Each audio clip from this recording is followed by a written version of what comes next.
Thrustmaster TLCMs are one of the most requested pieces of hardware to be reviewed on his channel, and after a year of hunting for these, I finally got my hands on one of them, courtesy of raceanywhere.co.uk. As for disclaimer, this pedal set was sent by Race Anywhere, and I also have an affiliate link with them if you want to help the channel out. The TLCMs are currently the top of the line pedals for Thrustmaster. They are Hall effect sensors with load cells for the brake.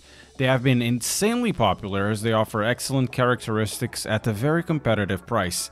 Load cells should be some of your top priorities for upgrades, so today we are going to discover why these pedals are all the rage. As for specs, we are looking at 16-bit Hall effect sensors for the throttle and clutch, and a load cell rated for 100 kilo for the brake pedal. The housing is plastic, and then there's a metal heel plate, though the pedals are cast metal.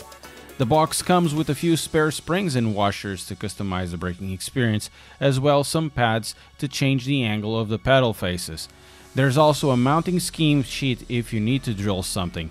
These pedals may be connected to Thrustmaster wheelbases using a RJ cable or used as standalones in the PC through a USB cable. The specs are good, but the reason why the pedals are popular is because these specs come at around 200 euros or pounds.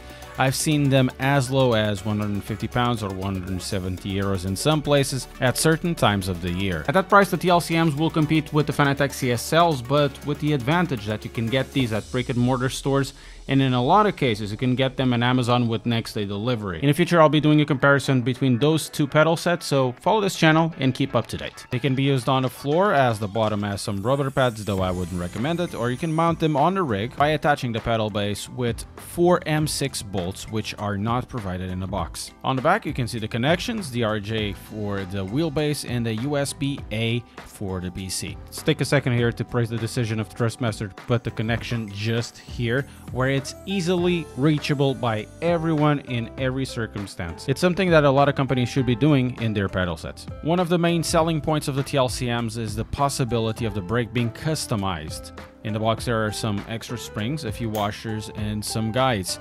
The guides have a color code below. The red ones are for the red springs, and the black ones, well, you've guessed it, they are for the black springs. There's a choice of mixing and matching the springs, as well as using washers to change the preload for the preload spring. You shouldn't really skip this stage, as the brake will have a massive different feel by doing these changes. Every time the springs are changed, the brake needs to be calibrated, and that can be done really easily through the calibration software. The pedal faces can be moved left, up, right, and down, or change the inclination with the provided plastic spacers. In the software, you may change the brake force or add a few dead zones. This software is dead easy to use and connects very easily to your pedal set.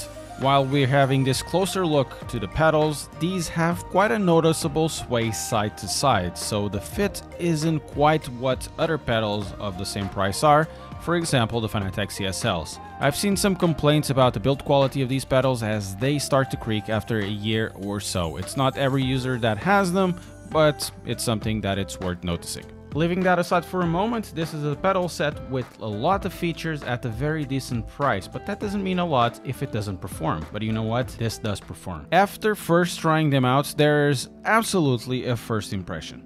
The pedal action is completely different from any pedal that I've tried, even Thrustmasters before.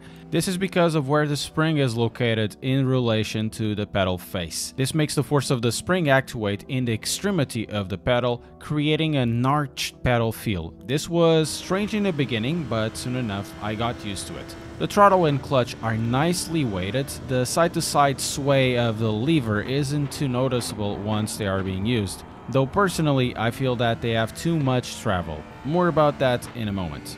The main dish is of course the brake pedal. That's why you would consider a pedal set of this type. The springs provided allow for very decent customization. The red springs are the hardest, the black spring and the silver the middle ones, and then the white is the softest. Then you also may choose up to 5 shims to avoid the preload of the center spring. The choices are purely personal. Myself, I found that using all the reds with 3 shims was the best choice for me. I say this because of the type of action that the brake has. If you go much softer than at least one red spring, it seems that the soft sprung action isn't fast enough to revert the pedal to a start position, making the braking, at least for me, too inconsistent. The red springs with the shims create a faster reaction at the pedal and therefore much less brake oscillation than with the softer springs. This could be resolved very easily and cheaply in a future revision by adding some sort of elastomer in a package as a choice. A popular choice is a mix of black and reds, but once again, it's purely personal. Once I had my choice of springs selected, this pedal set is terrific for the price. The braking is generally pretty good. The last moment of force is a little strange though. With the zero movement, there's about 10 to 15% pedal pressure in the load cell. Going back to the subject of the travel of the pedals, because of that travel, the heel-into action wasn't something that I liked too much. Once again, this is purely personal, and this is of course with years with other pedals. More time with them and this situation would be moot. To conclude, there are many reasons why this pedal set is so highly regarded. It's basically a feature-rich set at a very low price, all things considered. The load cell is pretty good, and Thrustmaster did a kick-ass job by bringing those springs to customize your experience. That definitely elevates the value of this pack. This is not a pedal set without its own problems. The fit and finishing, the quality of assembly could be a little bit better. There are some issues with shimming that could be better done in the future or in a future revision of the TLCMs. The pedals wobble quite a little bit, and if the reports are to be believed, after a while this pedal set will start to creak a bit. However, at this price you can find sometimes it at 150 euros up to 200 euros or pounds, or $250, but a lot of times it's under discount. It is a very good set and it should be on your top considerations.